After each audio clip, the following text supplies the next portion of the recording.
I'm Gunshypigeon. That's Assassin's Creed 3. I want to take a few short minutes to talk about aforementioned Assassin's Creed 3. A brief history. Assassin's Creed 1, great game. Assassin's Creed 2, much better than the first, which is incredible. It is actually better than the first. Uh, Incredible. An amazing game. I love 2. 2's a good game. Much better than the first? Yeah, I think I'd say it's better than the first one. Uh, Assassin's Creed, not 3, Assassin's Creed Brotherhood. A good game. People were disappointed with it. I thought using Da Vinci's inventions and the parachute, that was pretty awesome. That was a pretty cool idea for Ubisoft to incorporate that in their game. Uh, okay, the mission was hard as hell, floating above and blowing up stuff. I can't really remember it now. Revelations came along early last year, I think it was. That's another good game. Good game. Not as good as the first two, the main games, I guess. But it's still a damn good game. I enjoyed it. It spoke a little bit more into the story and such things like that, which was cool. And then my hype level for Assassin's Creed 3 was like through the roof. Even though I'm English, and obviously the setting of the game is well, let's just say, not exactly English friendly. So, yeah, you may think, oh well, I wouldn't like the game because you spend a lot of time killing English people. But to be honest, I don't mind so much. I mean, it's a major event that happened. Of course, we don't dwell on it nearly as much as Americans do, but it was still a significant thing that caused us to lose ground in India and all those other places, which ultimately led to the collapse of the empire, pretty much. It was a major blow, and it deserved to be mentioned in this series, I think.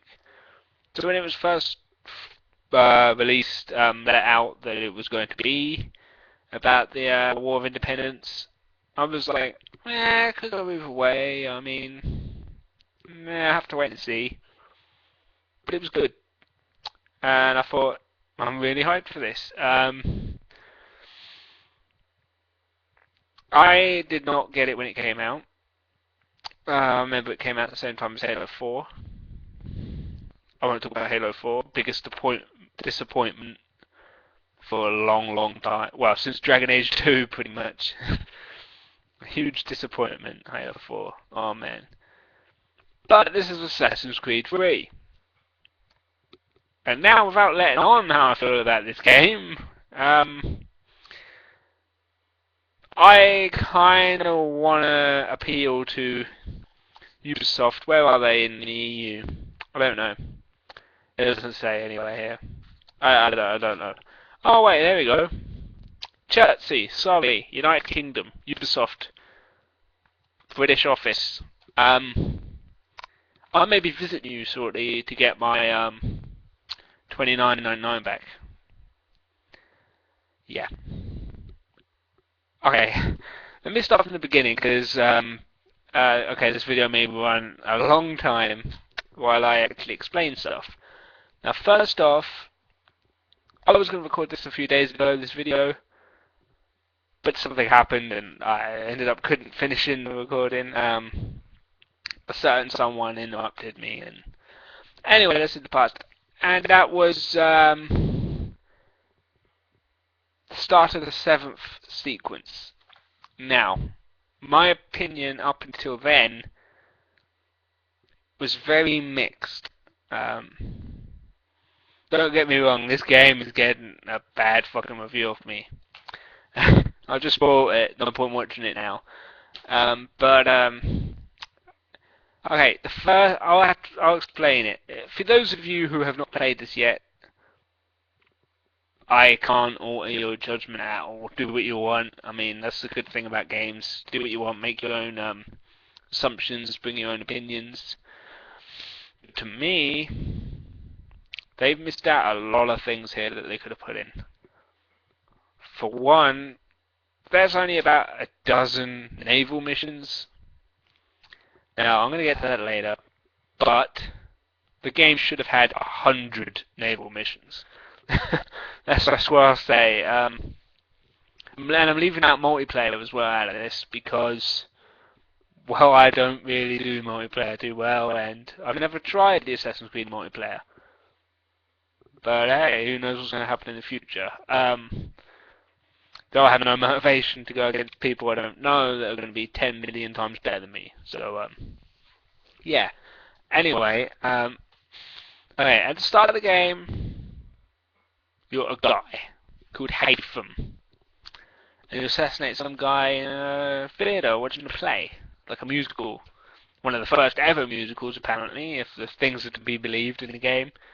Which the majority of the stuff is, obviously, because it's trying to stick as true to fact as possible, obviously while doing their own little fictional story alongside.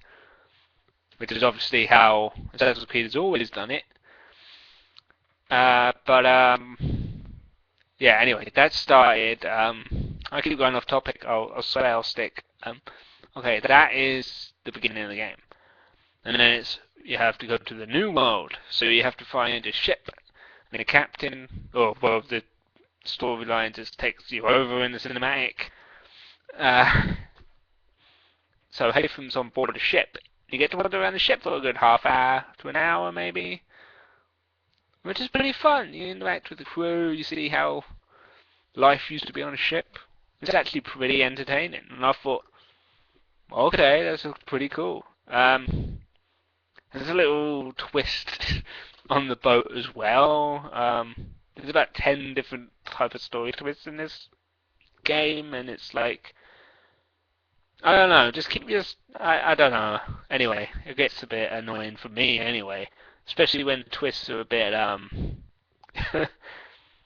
they're not twists, because if you've even played in one of the other games, you could probably see where they're going to go with each thing.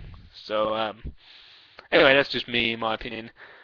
You get to the new world, you have to free prisoners and things, like Native American prisoners. I don't know the correct term, Native Americans, they call them natives.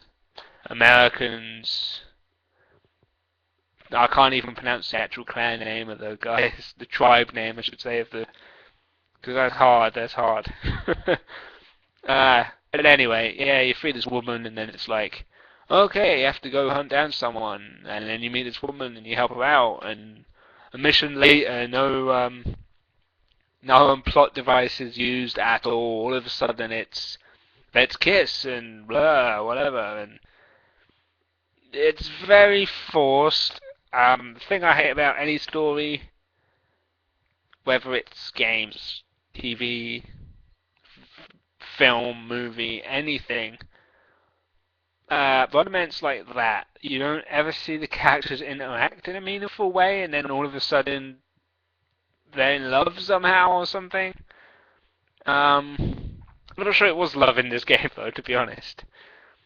But anyway, that'll be in a minute. Yeah, anyway, and then you have to find all these people to help you with your cause, and you think, okay, I'm going to try and bring order to the new world, you know, save humanity.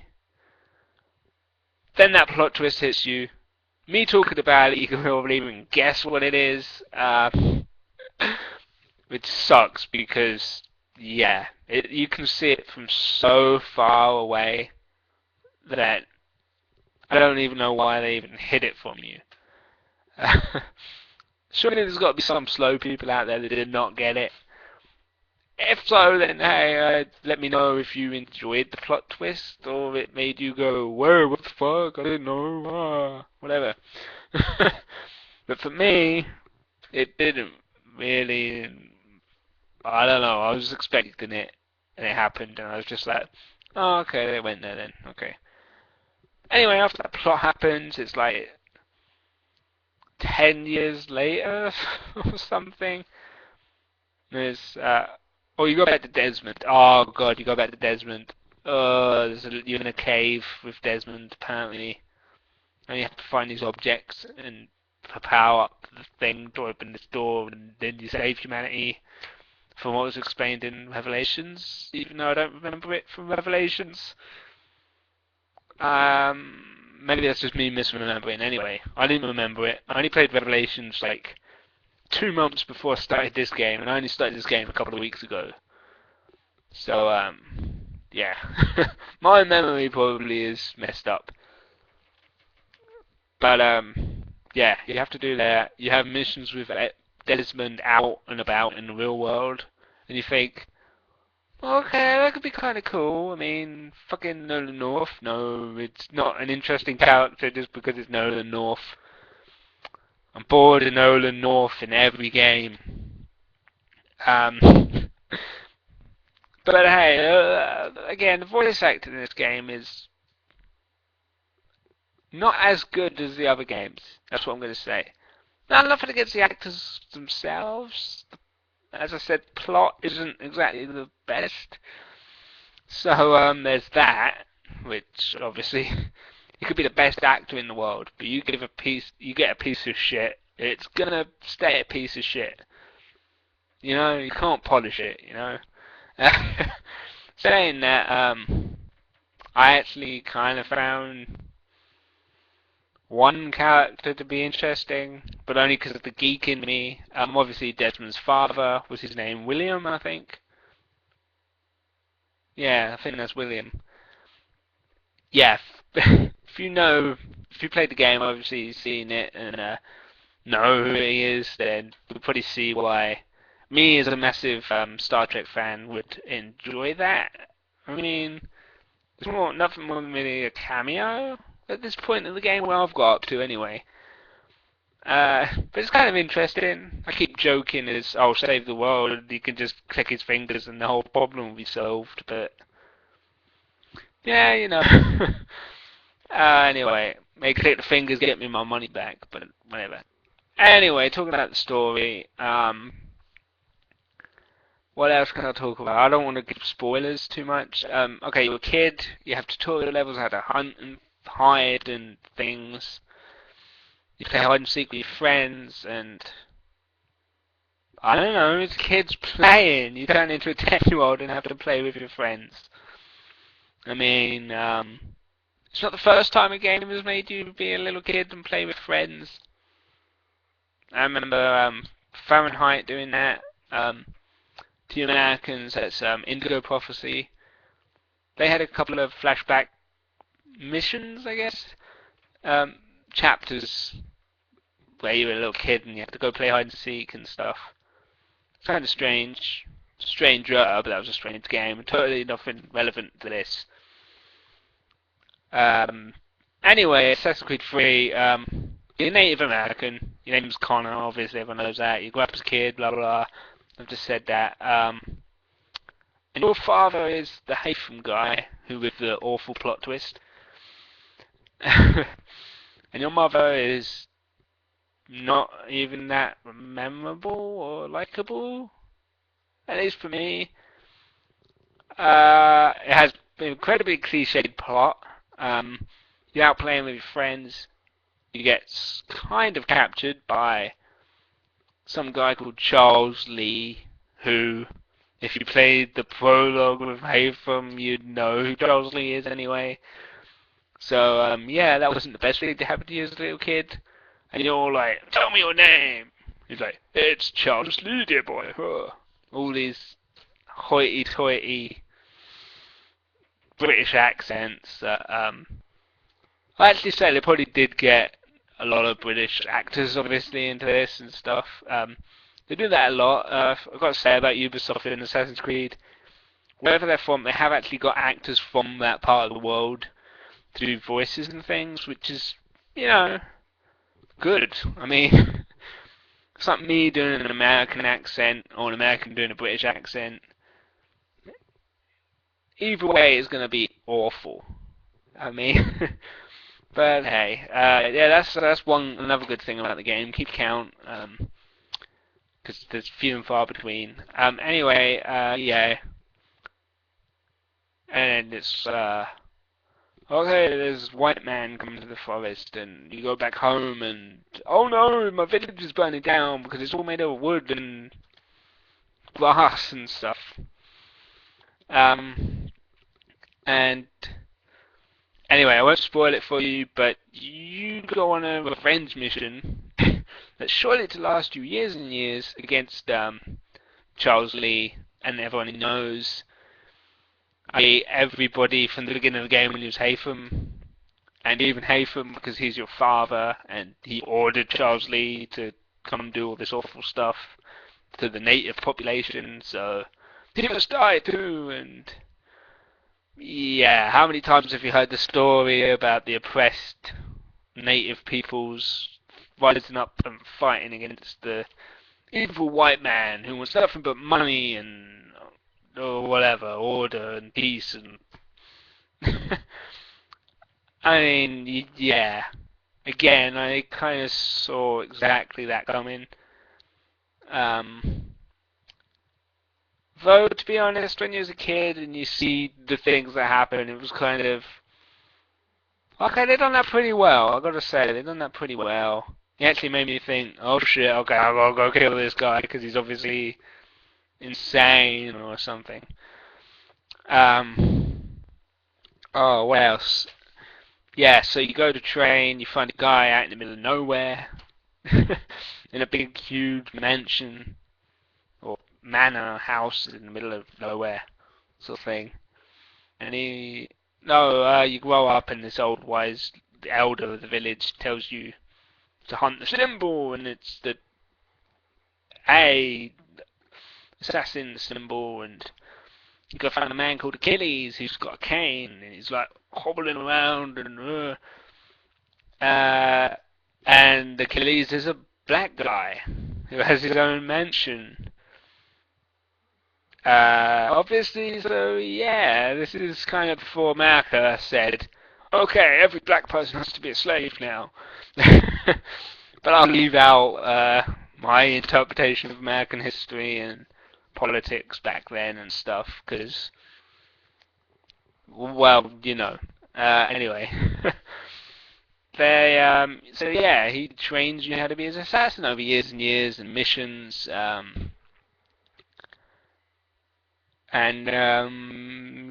it's the same as every other game, same types of missions and things. A few variations, like you live in this manor now with Achilles as he's training you, but you can go find people to live on the land with you. Like the first two people you meet are lumberjacks.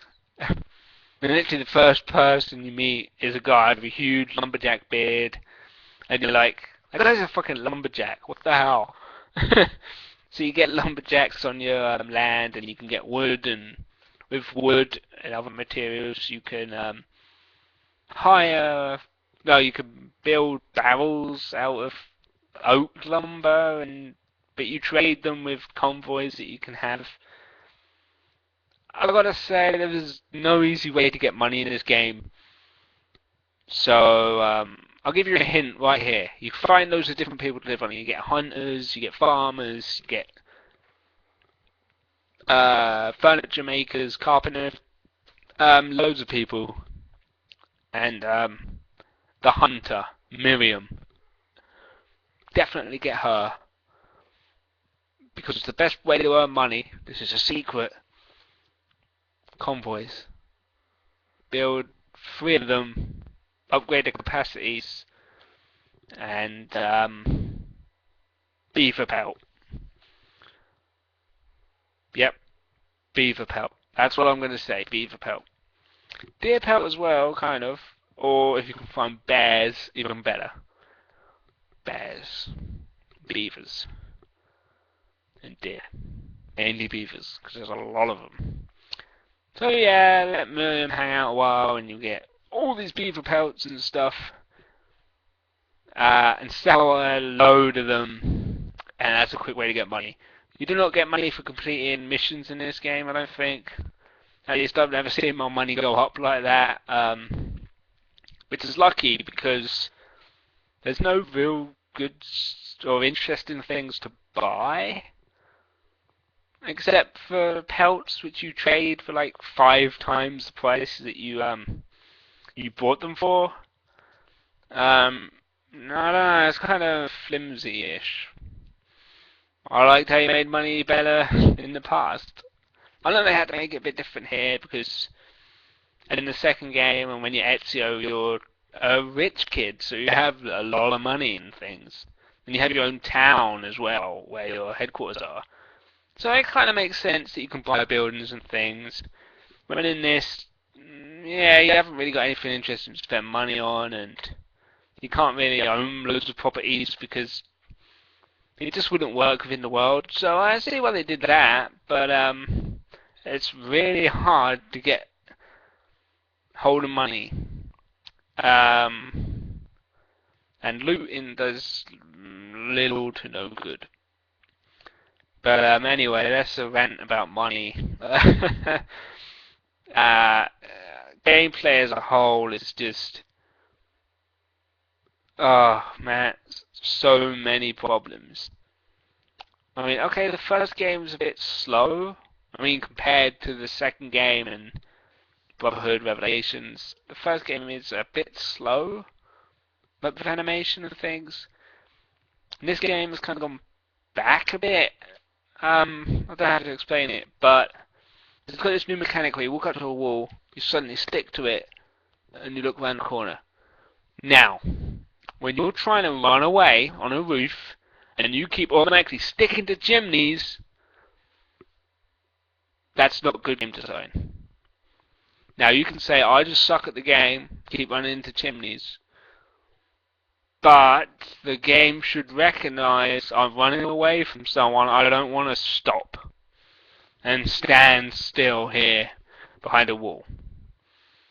I would just have thought, you know, and if you're one minuscule pixel to the corner of an alleyway, you will run up that wall. Suddenly turn and run up that wall.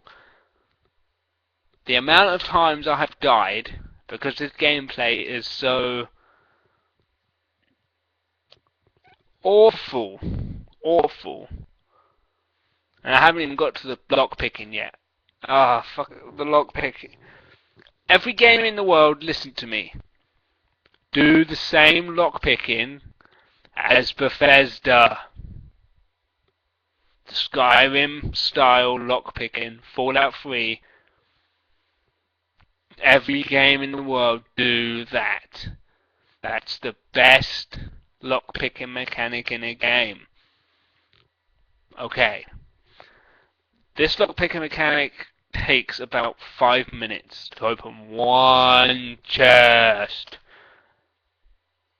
Now, if I need to do it quickly, I need to move the left stick around slowly and hold it. And move the right stick in and move it around slowly. And then I've got to tap like crazy on the right trigger. And that's because I have to tap really fucking quickly to make it hurry up so I don't get caught.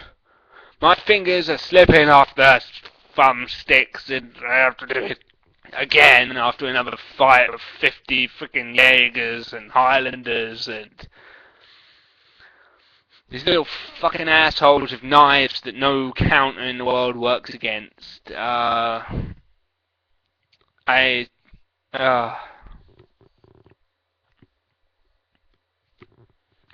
Lockpicking, that's the only other way to get money. Chests. And you have to lockpick. At least be able to buy a skeleton key for 5,000 coins or something. Or 2,000 coins out of a shop. Or somehow to make them from your homestead. Something like that. That would be incredible. That you could say that's cheating, but the mechanic is flawed. And with all the graphical glitches, there's many times where he's been like shoving the thing in and got the thing in, but the box has been over here or down there, and he's doing it up here, not even interacting with the box that you're supposed to be opening. And I went to a village, and people are floating and shivering and like, I can't believe they released this game unfinished and with all these problems. I mean, I love Ubisoft. I fucking love you guys. And do you know the biggest sin this game has? The fact that I am actually making a video ranting about it. The story, the game, this is just boring. It's just boring. That's all I can say about it. It's an awful game. And I'm getting my damn money's worth by playing through the whole thing. And I'm bored. I'm just sitting here, bored. I'm so bored I decided to rant about it instead of go play it. Because I'd rather do this and waste everyone else's time for half an hour than go play the game. That's the two sins you're breaking with this game. Probably a lot more if I remember them. It's boring. The second one, there's loads of times in the game things happen. You take away control from the player. That is the number one sin for video game designers. You do not do ever, unless it's important. Do you hear me? Never take away control from the player. Me, everyone else. Unless it's important. Quick time events, I'm okay with. I killed a fucking bear in my hidden daggers, and that felt good, and I enjoyed that. That was a good moment, because I was like, oh shit, I'm gonna die to the fucking bear, man! Man, press the buttons, and I actually was like, oh shit, I don't want to die. That's one of the few moments when I've actually gone, oh shit. But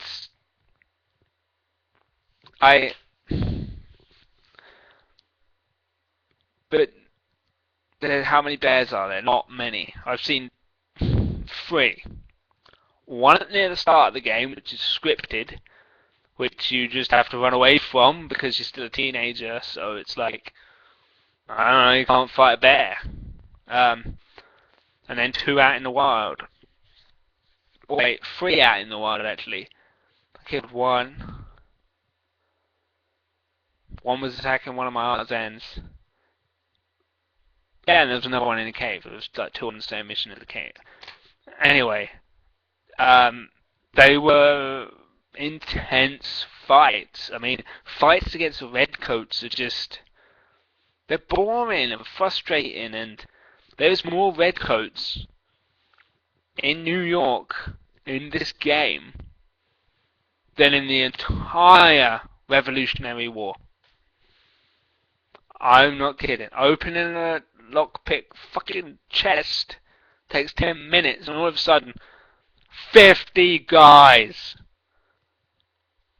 No other game has been that harsh with the players other than this game, Assassin's Creed 3.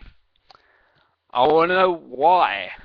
I mean, the combat mechanic isn't that hard. I mean, it's a lot of fun to chain together all these attacks and take out 10 people in one go and just keep it flowing, and some of the moves and animation are really cool.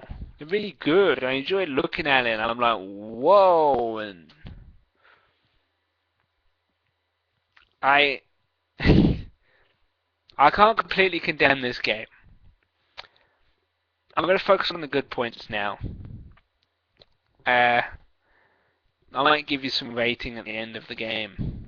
At the end of this video, I mean. In the 6th chapter now. something happens that's good. You get your own ship. You find a captain, and he becomes your first mate because you become the captain. I don't know, that don't make sense to me, but anyway. You get your own ship. It's a frigate. And you can go be a privateer off the east coast of the Americas and sail around doing missions against other ships. This is the most fun I've had with this game. No, that's unfair. This is the most fun I've had in a game for a long, long time. Seriously, a long, long time. More naval missions. You have like 12 Navy missions. Maybe 13, or I don't know, about 12, including the downloadable mission thing that I got. There was an extra one, because they realized that the naval missions were the best, so you got an extra one. Will I be buying the DLC, by the way? No. Will I be buying DLC in the future if it's just naval missions? Yes. Yes, I will. I definitely will. You're on a ship, you can steer it, which by the way you're steering it the wrong way. They say go to the right, which is starboard, and you turn the wheel right. Everyone knows you turn the wheel left because the rudder has to move. So anyway, they're obviously not going for the 100% realism of the sea here, because, well, you know. I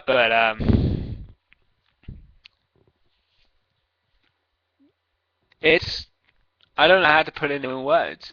The rest of this game has been so awful to me. Has been so boring. I wish that there was 100 more naval missions. You get to fire broadsides against other frigates or sloops or barks or any other type of ships. I don't know entirely what they're called.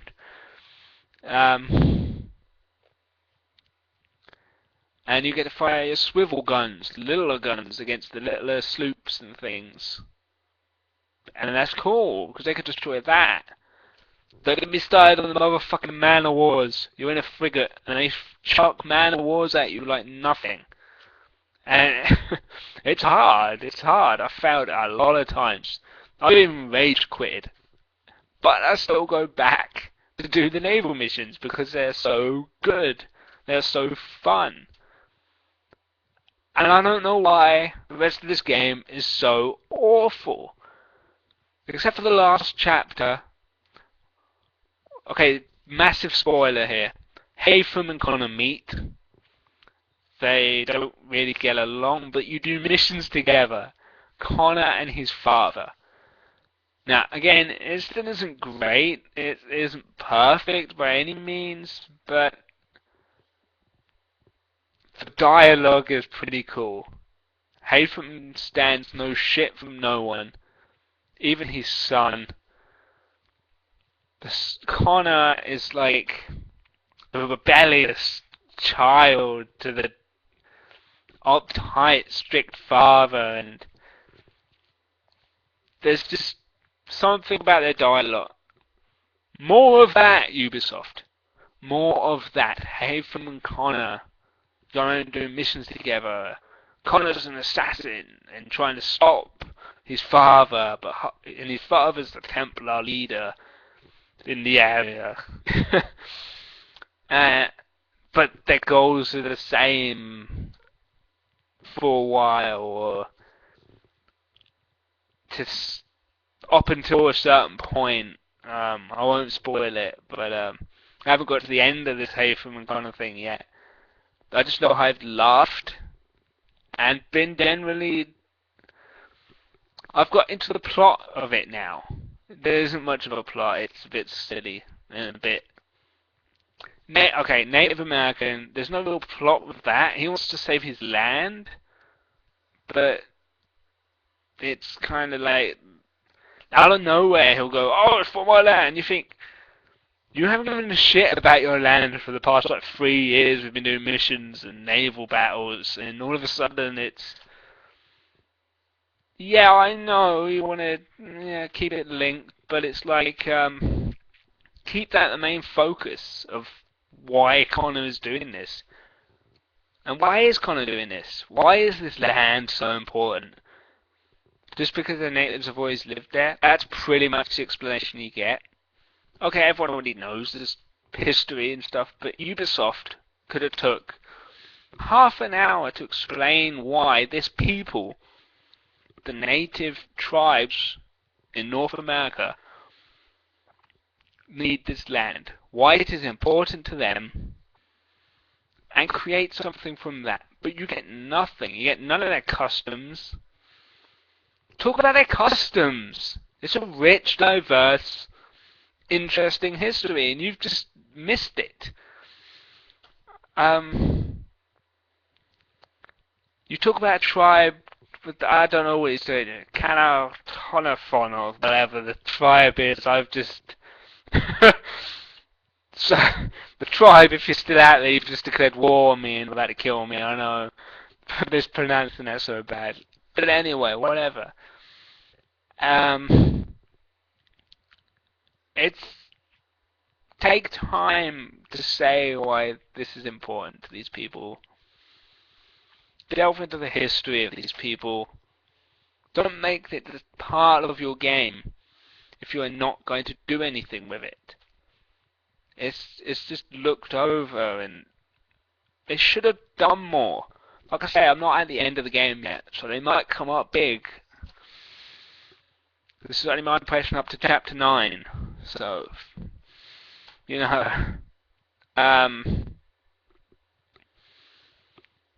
but I will say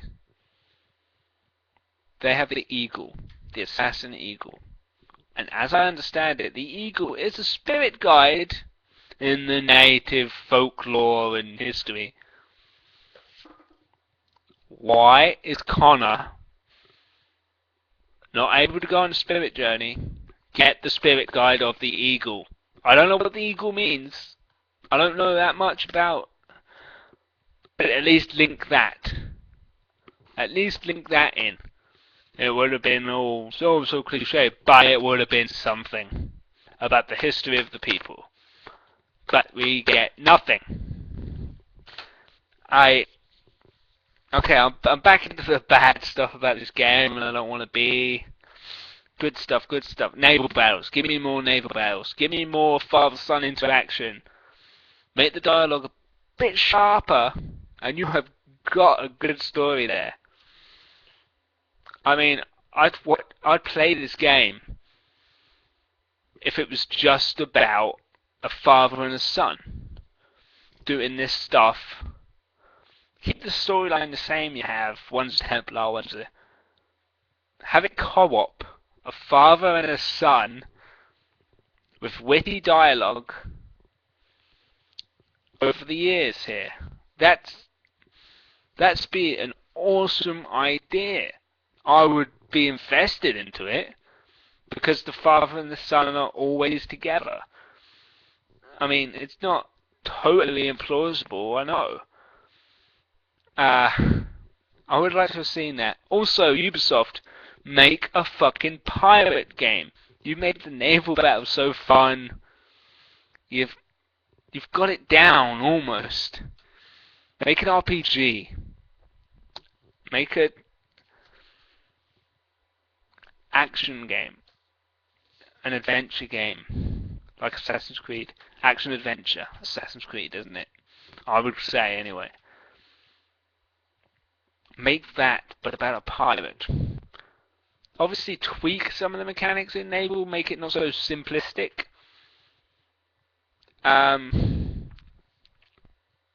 Obviously, because I'm sure after 10 hours straight, it'll probably get a bit... same thing again. But if you keep adding different things, make a pirate game, Ubisoft. Listen, make a pirate game. You won't listen to me, but it will be good. If you put the effort in, it will be good. Promise. But yeah, I don't know what else to say about this game. It's an awful game. It was this the other week, or Aliens Colonial Marines. Now, based on both these games, Assassin's Creed 3 doesn't look that bad. But Assassin's Creed 3 out of 10, I give it, because of the naval battles, because of some of the funnier and wittier dialogue, because Desmond wasn't in it too much. I give it Assassin's Creed 3 4 pigeons out of 10. 4 out of 10. 2 out of 10. 2 out of 10 for the naval missions. 4 out of 10. Keep it in mind that Skyrim is 9 out of 10. 9 pigeons out of 10 for me. Skyrim. I know they're totally different games. Assassin's Creed 2. 8. Assassin's Creed 1. 8. Brotherhood 6. Revelations 8. That's my Assassin's Creed things. That's it. Halo 4, which I mentioned at the beginning, biggest disappointment in years. A 3 out of 10. I didn't even try multiplayer. That game is horrendous. Halo 4 is horrendous. But this is about Assassin's Creed 3, and that's fucking horrendous too.